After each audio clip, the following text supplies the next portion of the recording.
Hello, hello. Thank you so much for stopping by. My name is Virginia and I am the creator here at Unique Boutique. In today's video, I wanted to share with you what I've been working on for the past week. Several weeks ago, I was working on nothing but gnomes and I ran out of my favorite yarn for the gnome bodies. So I decided it was time to move on to something else for a little while. I do enjoy batch making. It is my preference. Some people like it, some people don't. Batch making is where you pick one pattern and you just kind of keep going. Right now I am working on Loaf Cats, so I just make Loaf Cat after Loaf Cat after Loaf Cat. And for me, I find batch making very relaxing because after you make the first one or two, you don't really need the pattern as much anymore. You kind of memorize it and you can just keep going and making more and more cats. So this is what I've made so far.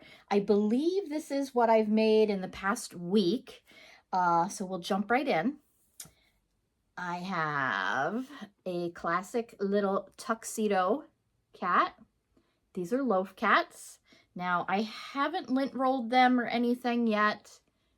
I just wanted to get this video out quick. So this is my classic little Loaf Cat. As you see, there's little fluffies here and there from the yarn. But here's the classic Tuxedo with the golden eyes.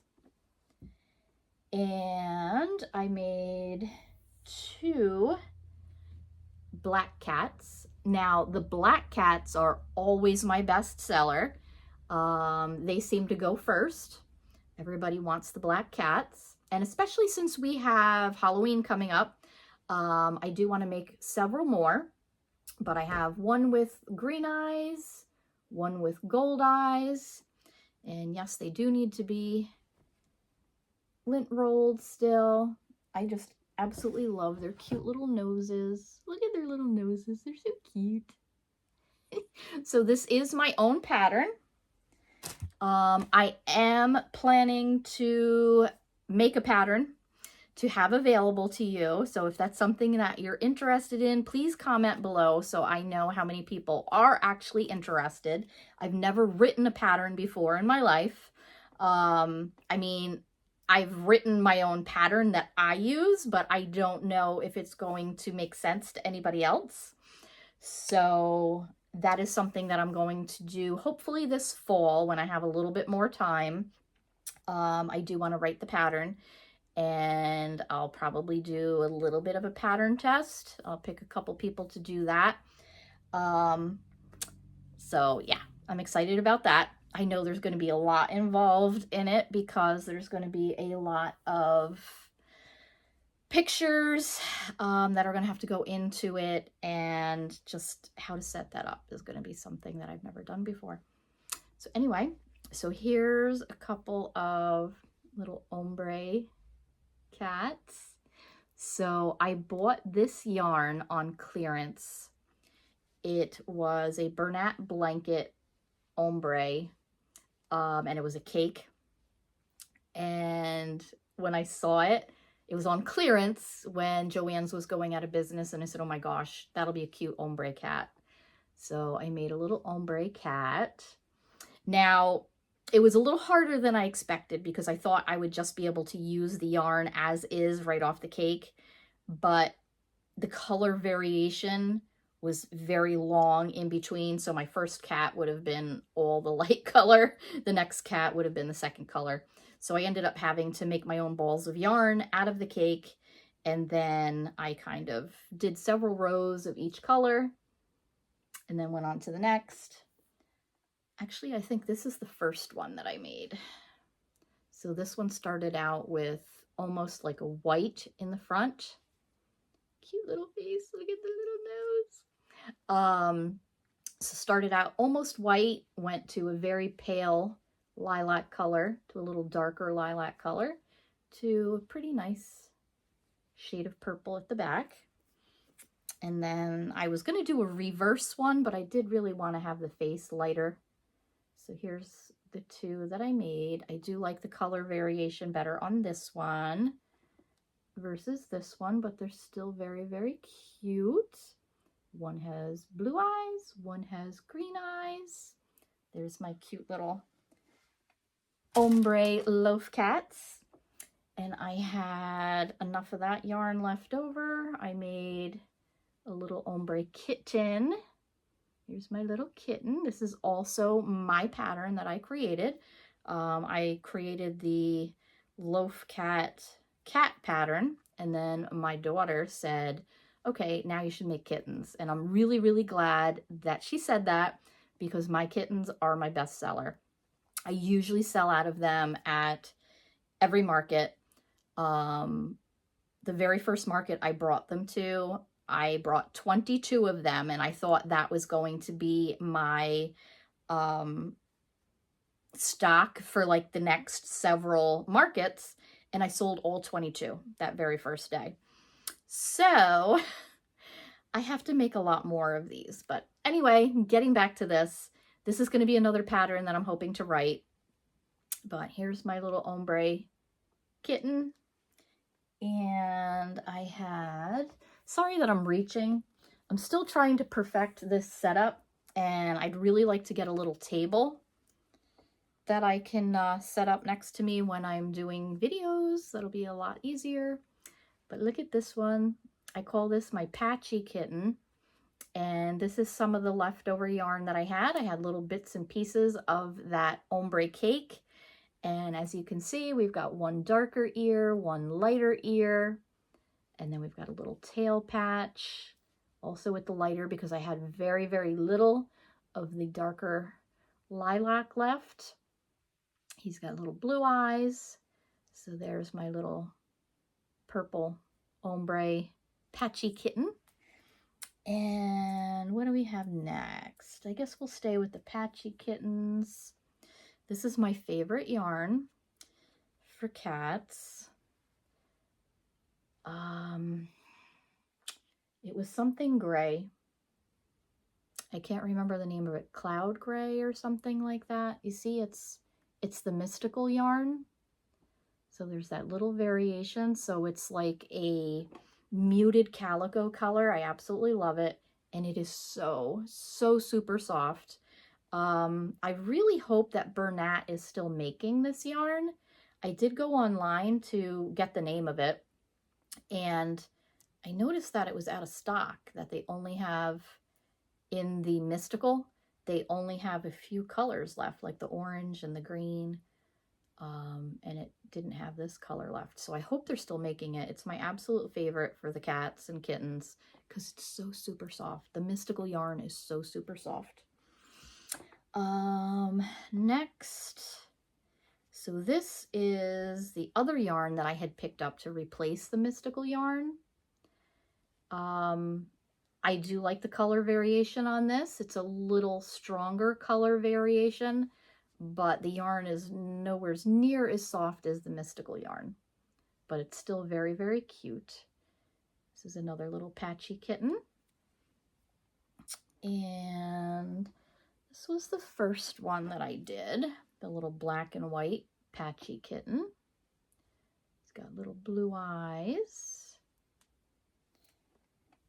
And let's see, here's a little orange tabby patchy kitten. Very, very cute. He's got green eyes and cute, cute little nose. I just love these guys so much. And let's see, so then I made one of these.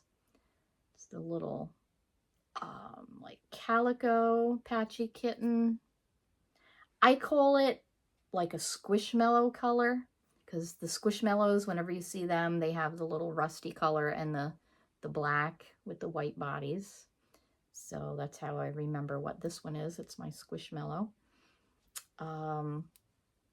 He's got green eyes, very cute. I have a couple of these in the Loaf Cat version, but I hadn't made any in the kittens, so I need to make a few more of those. And I had some of this yarn left over. I'm trying to go through my scraps, so I'll make as many cats or kittens as I can out of one of the big Bernat skeins. And then at the end, if I have just a handful left, I throw it in a bag. So I pulled my bag out the other day, and that's how I made a bunch of these. This one, the orange, was just a little bit of scrap that I had left. This one was the little bit of scrap color that I had left. And obviously the ombre one, that one was little scraps that I had left. So this, I had a little more yarn. So I decided to make a solid color. It's not my favorite color. I think this color yarn would actually be amazing for a chicken. I had already gotten this far into it when I said, oh, this would be a really nice color for a chicken.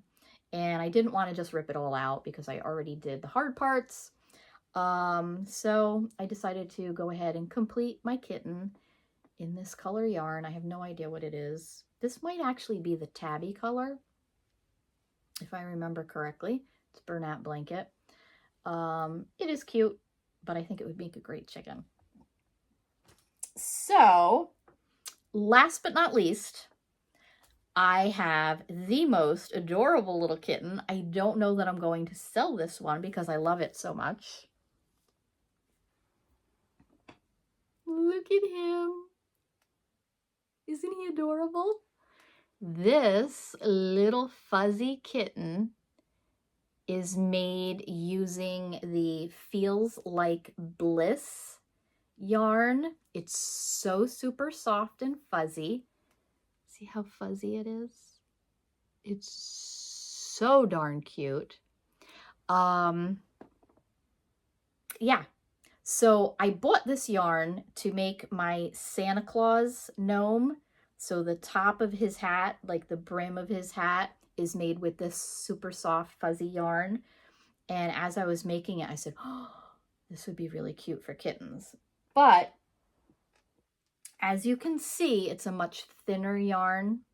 So it's much smaller, much, much smaller. It's an expensive yarn. My opinion, I mean, I haven't done the math on it, but I think I can get a lot more kittens out of a skein of Bernat blanket yarn versus this. It's a much smaller skein. And if you're a crocheter, you know it's just as many stitches in both of these. It's just as many stitches. It took me just the same amount of time. If not more for the little one. I find that it's a little harder to make smaller stuff, right? So if I was to sell these, I would have to sell him for at least the same amount as this one, if not more, because the yarn's more expensive. But would people really understand why this one's more money than this one, since this one's like almost twice the size of it? So I don't know. I may or may not make a few more of these. There's a bunch of other different colors that I could get. I still might make them. We'll see what happens. Leave me a comment below. Let me know what you think. I think it is absolutely adorable. I mean, probably one of the cutest things I think I've ever made. So like I said, I don't know if I'm going to be able to put him up for sale or not. I might have to keep him myself. So anyway, that is what I've made this past week. I did a quick little inventory the other day just to see what colors that I did still have left of the Loaf Cats and kittens. And I was really shocked that I only had like 10 to 14 cats and kittens. So I do have to stay on the bandwagon with my batch making and continue to make more cats and kittens. And I will get back to you again next week to let you know how many more I've made or if I've decided to move on to something else again. But thank you so much for watching. I'm getting super excited about my fall markets coming up. I'm bummed that summer is almost over, but I'm excited about the fall markets. And I can't wait to get back out there and see everybody at the markets and start selling all of my stuff and to debut my gnomes and some other things that I'm debuting this year. It's going to be a lot of fun. Also, I don't know if I've ever mentioned or not, but just in case you didn't know, I do have a Instagram page and I have a Facebook page. If you look in my profile, I do believe my link tree is there, and it'll have all of that. I do have an Etsy shop, but I really haven't put any of my crochet stuff on there because when I make crochet stuff, I'm market prepping it. So I don't really have the supply to just put on Etsy. Does that make sense? But anyway, so I might at some point take the time to sit down and list a couple things on Etsy and see how that goes. But right now I'm just in market prep full swing. I've got a lot of big markets coming up this year that I'm extremely excited for, markets that I haven't gotten into before. So it's crunch time and I really need to get my stock built up. So thank you for watching. Don't forget to like and subscribe. Bye-bye.